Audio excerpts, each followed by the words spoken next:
কেমন আছেন?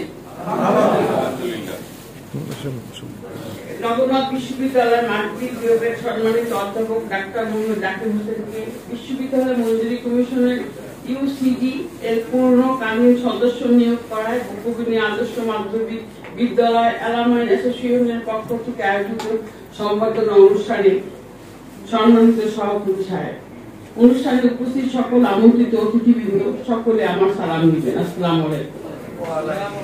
আমি প্রথমেই স্মরণ করি হাজার বছরের শ্রেষ্ঠ বাংলার রাখার রাজা বঙ্গবন্ধু শেখ মুজিবুর রহমানের।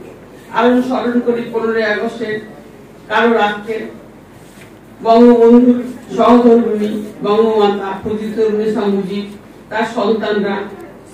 আরো স্মরণ করি আমার ছোট ভাই আব্দুর রহিম খান বিন্টু। আমি এদের আত্মার মাগফিরাত কামনা করছি। সম্মানিত অতিথিবৃন্দ, আমরা এমন একজন ব্যক্তি সম্বর্ধনা অনুষ্ঠানে এসেছি যার জন্মস্থান দুটি প্রসিদ্ধ। আমি প্রসিদ্ধ স্থানের প্রসিদ্ধ মানুষের সম্বর্ধনা অনুষ্ঠানে উপস্থিত হতে পেরে নিজেকে ধন্য মনে করছি। আসলে কোনো কিছু নেই, চেষ্টা ও পরিশ্রম করে সফলতা অর্জনের পরে এই ধরনের আয়োজন কাজের প্রতি আরো উৎসাহ বৃদ্ধি করে বলে আমি বিশ্বাস করি। ডাক্তার মোহাম্মদ জাকির হোসেন বিদ্যালয়ের মতো জায়গায় নাম করা একজন অধ্যাপক কারিগর। ডাক্তার মোহাম্মদ জাকির হোসেন বরগুনা জেলা সহ সারা বাংলাদেশের গর্ব। আমি মনে করি কর্মক্ষেত্রে ডাক্তার জাকির হোসেন তিনি তার মেধা, সততা, আন্তরিকতার প্রতিদান স্বরূপ ইডিসিসির পূর্ণকালীন সদস্য নির্বাচিত হয়েছে। আমি ডাক্তার মোহাম্মদ জাকির হোসেনকে তার এই ব্যক্তির জন্য আন্তরিক ধন্যবাদ জানাচ্ছি। পদে আমাদের আরো একজন কর্মরত আছে, তিনি হলেন শাহেদ সিরাজ। ইসিজিদের মতো জায়গায় এরা ভালো পদে আছে, এটা আমাদের সকলের গৌরব। আমি ইসিজিতে ডাক্তার মোহাম্মদ জাকির হোসেন শাহিন সিরাজের উত্তর সফলতা কামনা করি।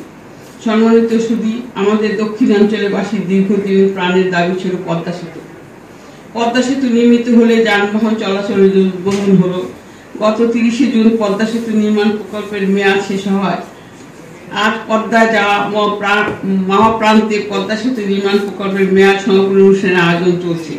মাননীয় প্রধানমন্ত্রী সেই অনুষ্ঠানের প্রধান অতিথি হিসেবে উপস্থিত থাকবেন সত্ত্বেও আমি আমার এলাকার শুধু জনগণের ডাকে এখানে উপস্থিত হয়েছি। আসলে সরকারের একজন প্রতিনিধি হিসাবে ওই অনুষ্ঠানে থাকা যেমন জরুরি, এলাকার জনগণের প্রত্যক্ষ ভোটে নির্বাচিত জনপ্রতিনিধি হিসাবে নির্বাচনী এলাকায় শুধু জনগণের অনুষ্ঠানে উপস্থিত থাকাটাও জরুরি। আমি সবসময় আপনাদের পাশে থাকতে চাই। আমি মোহাম্মদ জাকির হোসেনের সফলতা কামনা করি, উপস্থিত সকলের জন্য দোয়া করি। আপনারা মাননীয় প্রধানমন্ত্রীর জন্য দোয়া করবেন। আমি এখানে আমাকে অনেক কাছে অনেক দাবি নিয়ে সবাই বলেছে, আমি আসলে এসেছি মোটে 5 মাস। আমি আগে সংরক্ষিত মহিলা আসনে এমপি ছিলাম, তখন আমি অনেক কিছুই করতে পারিনি, তারপরে চেষ্টা করেছি। এখন আমি চেষ্টা করতেছি আমার পাথরঘাটা বামনা ব্যথাকী মানুষের জন্য সবকিছুতে উন্নয়ন করার জন্য। জানি না আল্লাহ আমাকে কত শক্তি দিবে। আর একটা কথা একজন একটা বলছে, পাথরঘাটা জাহাজ ভাঙা শিল্পটা আপনারা হয়তো অনেকেই জানেন না। গোলাম সবুর টুলু 2011-তে এই শিল্পটা প্রধানমন্ত্রীর কাছ থেকে পারমিশন নিয়ে এসেছিল।